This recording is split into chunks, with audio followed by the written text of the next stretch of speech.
ఉపవాసం ద్వారా మీ మనస్సు దాని స్వశక్తి మీదే ఆధారపడేటట్లు చెయ్యండి.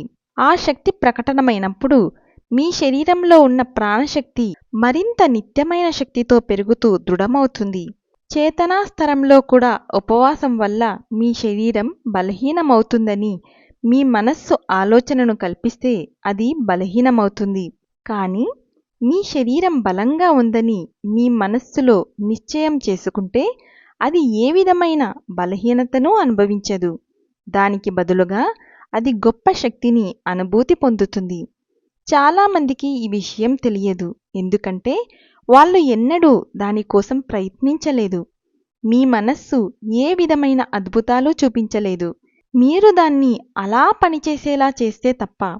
మీరు భౌతిక పదార్థాల మీద మరింత ఎక్కువగా ఆధారపడుతున్నంతకాలం అది పని చెయ్యనే చెయ్యదు. అందుకనే అద్భుతాలు మానవుడి సాధారణ దృష్టికి తెలియకుండానే ఉంటాయి. కానీ ఉపవాసం ద్వారా మీరు మనస్సు మీద ఎక్కువగా ఎలా ఆధారపడాలో తెలుసుకున్నప్పుడు అది అన్ని విషయాల్లోనూ పనిచేస్తుంది. అది జబ్బులను జయించడం కానివ్వండి, లేదా సంపదను సృష్టించడం కానివ్వండి, లేదా జీవితపు అత్యున్నత లక్ష్యమైన భగవంతుని కనుక్కోవడం కానివ్వండి.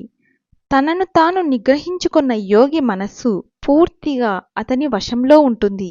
తన ఆత్మను ఎడతెగని ధ్యానం ద్వారా పరమాత్ముడితో ఏకం చేసి పరమాత్మలో శాంతిని సిద్ధింపచేసుకుంటాడు.